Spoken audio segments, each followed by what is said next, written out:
जय। इंसान जो सुख देख रहा है या दुख भुगत रहा है,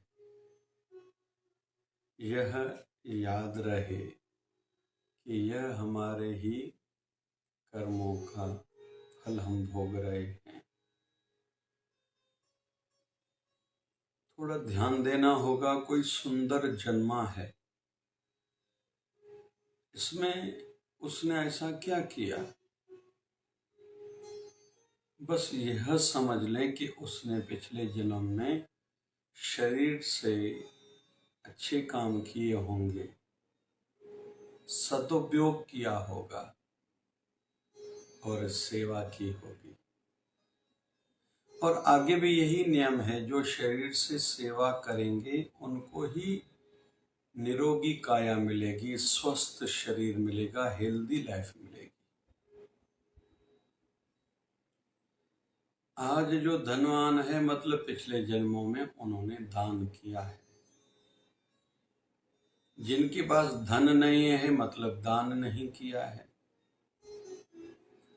आगे धन उनको मिलेगा जो दान करेंगे। जो नहीं करेंगे, भले अमीर हो गरीब हो, उनको धन की तकलीफ देखनी पड़ेगी। इतना एक एक कर्म का फर्क पड़ता है। जो इस जन्म में एक पीपल का वृक्ष लगाएंगे, पुत्रदा एकादशी का व्रत रखेंगे, आने वाले जन्मों में जितनी बार भी धरती पर आएंगे, उनको पुत्र संतान का सुख मिलेगा। तो कर्म पर ही आधारित हमारा जीवन आज का भी और आने वाला भी और आने वाले जन्मों का भी है। भले कोई माने न माने, चिल्लाए रोए, उल्हाने दे, शिकायतें करे, लेकिन ये सत्य है और ये सबके लिए नियम है। रोने धोने से काम होने वाला नहीं है, समझने से काम बनेगा। कुछ करके आगे बढ़ने से ही काम बनेगा। मैं खुद को मार डालूं, प्रेत की योनि मिलेगी, आपको भटकते रहोगे। पवनहारी शरीर रहता है, भूख लगती कुछ खा नहीं सकता, प्यास लगती पी नहीं सकता, भटकता रहता है खंडरों में, जंगलों में। इसलिए खुद को मारना ये कोई उपाय नहीं है। उपाय है कुछ करो। जैसे हमारे गुरुदेव भगवान 1008 सदगुरु स्वामी शिव भजन जी महाराज एक कथा बताया करते थे।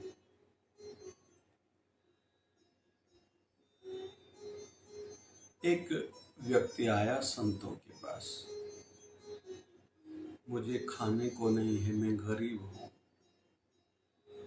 तो संतों ने कहा, एक दो को खिला के फिर खाया करो। फिर उस व्यक्ति ने उन साधु से कहा, संतों से कहा, मुझे खाने को ही नहीं है। संतों ने कहा, 10-20 को खिला के फिर खाया करो। महाराज जी, मुझे खाने को ही नहीं है, 100-200 को खिला के फिर खाया करो। महाराज जी, शायद आपको समझ में नहीं आ रहा। अरे समझ में तो आ रहा है, तुम समझो। तुमने कहा मैं दरिद्र हूँ, गरीब हूँ, मतलब तेरा पुण्य का घड़ा खाली है। मैंने कहा 1-2 को, मतलब भूखों को खिला के खाओगे, पुण्य बढ़ेगा तो तेरे जीवन में धन बढ़ेगा। तूने नहीं माना।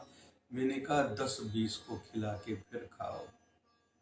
रोटी के 10-20 टुकड़े करो, पंछियों को डालो, 10-20 पंछी खाएंगे, 10-20 आत्माओं को खिलाने का पुण्य मिलेगा। तेरा पुण्य का घड़ा भरेगा, जमा होगा तो मिलेगा ना।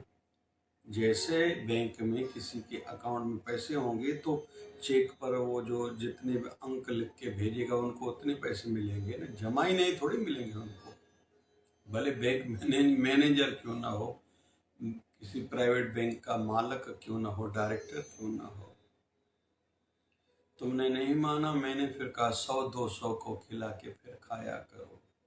मतलब एक मुट्ठी शक्कर की हाथ में भरो, वृक्षों में डालो। 10, 100, 200 चींटियाँ मकोड़े खाएंगे, पुण्य मिलेगा, आशीर्वाद मिलेगी, पुण्य का घड़ा भरेगा, तेरे जीवन में खुशियाँ आएंगी, पैसा आएगा। लेकिन करने से फायदा होगा। तो हमारे गुरुदेव भगवान कहते थे, कर्म पर ध्यान रखो, इतना शुभ कर्म करो जितने तुम्हें सुख चाहिए, और दुख पाप उतने भले करो जितने दुख सहने की तुझ में शक्ति है, क्योंकि कर्म का बंधन तो सबके साथ जुड़ा हुआ है। एक बार भगवान श्री कृष्ण से उनकी मां देवकी ने पूछा, मैं तेरी मां होके भी 14 साल तक कारागार में रही, क्यों?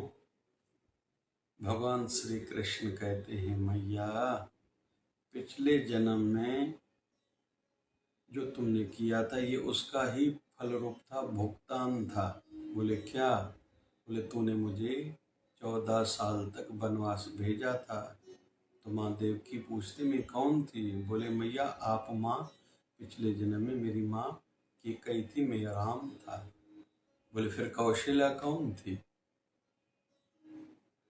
बोले इस जन्म में जो मेरी माँ यशोदा है ना, वो कौशल्या है। पिछले जन्म में उनको 14 साल का बिछड़ना हुआ था, इस जन्म में 14 साल तक उनको यह सुख मिला है। मतलब हम अच्छे कर्म करेंगे तो अच्छा फल मिलेगा, बुरे कर्म करेंगे बुरा फल मिलेगा। कोई दुखी देखे हम, तन का दुखी हो, मन का, धन का, परिवार का, मतलब उस बेचारे से कोई पाप हुए हैं, उन पर तरस खा के प्यार दें, तसल्ली दें, साथ दें, लेकिन साथ में शिक्षा दें कि पुण्य कर्म बढ़ाओ और थोड़ा सहन करो कि ये खाता अकाउंट यहीं तक ही चले, आगे आने वाले जन्मों में नहीं चलना चाहिए। उसके विपरीत कोई सुखी है, सुंदर है, समझ वाला है, संपत्ति जिसके पास बहुत है, जो उनके संबंध अच्छे हैं, उसको न मानने से या उसकी निंदा करने से सामने वाले को कोई फर्क पड़ने वाला नहीं है।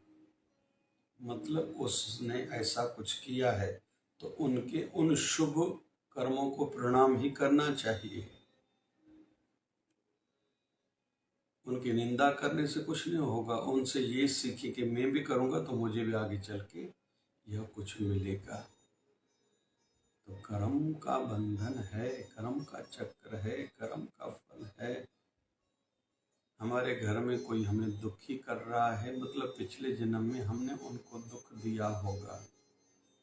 इस जन्म में जो हमें सुख दे रहा है घर का व्यक्ति, मतलब हमने उनकी पिछले जन्म में सेवा की होगी, नहीं तो ये क्रम आगे आने वाले जन्मों में भी होने वाला है।